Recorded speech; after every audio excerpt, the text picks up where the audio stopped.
Media మిత్రులు, ఆంధ్రప్రదేశ్ ప్రజలందరికీ నమస్కారం. పోలవరం బనకచెర్ల ప్రాజెక్టు కొత్తగా ప్రతిపాదించినటువంటిది. ఇంతకు ముందు ప్రతిపాదించినటువంటి రాయలసీమ లిఫ్ట్ ఇరిగేషన్ స్కీమ్ అనే ప్రాజెక్ట్. ఈ రెండిటి వల్ల రాయలసీమకి ఏమైనా ప్రయోజనం ఉందా లేదా అనే దానితో పాటు రాయలసీమలో ఈ రోజున నిర్మాణంలో ఉన్నటువంటి ప్రాజెక్టుల స్థితిగతులు ఏమిటి అనేది తెలుసుకోవడానికి మేము 3 రోజుల పర్యటన రాయలసీమ జిల్లాల్లో చేశాం.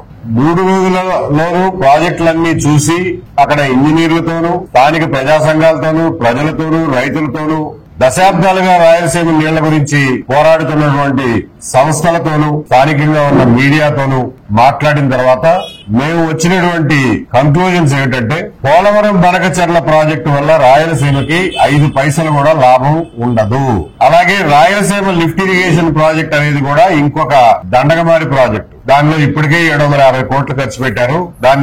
దాని మీద నేషనల్ గ్రీన్ ట్రిబ్యునల్ స్టే విధించింది, పనులు ఆగిపోయినాయి. దాన్ని ఇంకా ముందుకు తీసుకెళ్లాలంటే ఇంకొక 3,000 కోట్లు ఖర్చు పెట్టాలంటున్నారు. దానివల్ల కూడా ఏం ఉపయోగం లేదు, దాని అవసరం కూడా లేదు. ఇప్పటి వరకే దండగ చేసినటువంటి ఖర్చుని ఋషికొండ పద్దులో రాసేసుకోండి అని చెప్తున్నారు. ముఖ్యంగా మేము గమనించింది ఏమిటంటే, రాయలసీమకి ఈ రోజున నీటి కరువు లేదు, అంటే నీటి లభ్యత కరువు లేదు, నీటి పారుదల కరువు మాత్రం ఉంది. ప్రాజెక్టులు దశాబ్దాల తరబడి ఆలస్యం అవడం, ఖర్చు పెట్టాల్సినటువంటి నిధులు వివేకంతో ఖర్చు పెట్టకపోవడం, పనులు సమాంతరంగా చేయకపోవడం వల్ల ఈ రోజున కొన్ని ప్రధాన కాలువల పనులు పూర్తి అవుతున్నాయే తప్ప రిజర్వాయర్లు పూర్తిగా నిండడం లేదు, పొలాల్లోకి నీరు కూడా పారడం లేదు. కాబట్టి రాయలసీమకి ఈ రోజున నీటి లభ్యత విషయంలో కరువేమీ లేదు, నీటి పారుదల విషయంలో మాత్రం ఖచ్చితంగా కరువు ఉంది. రాయలసీమ రైతులకి, రాష్ట్రంలో ఉన్న ఇతర ప్రాంత రైతులకి ఏ రకమైన వైరుధ్యాలు లేవు. రైతులు ఎక్కడున్నా సరే అందరూ రైతులే, అందరూ సమానంగానే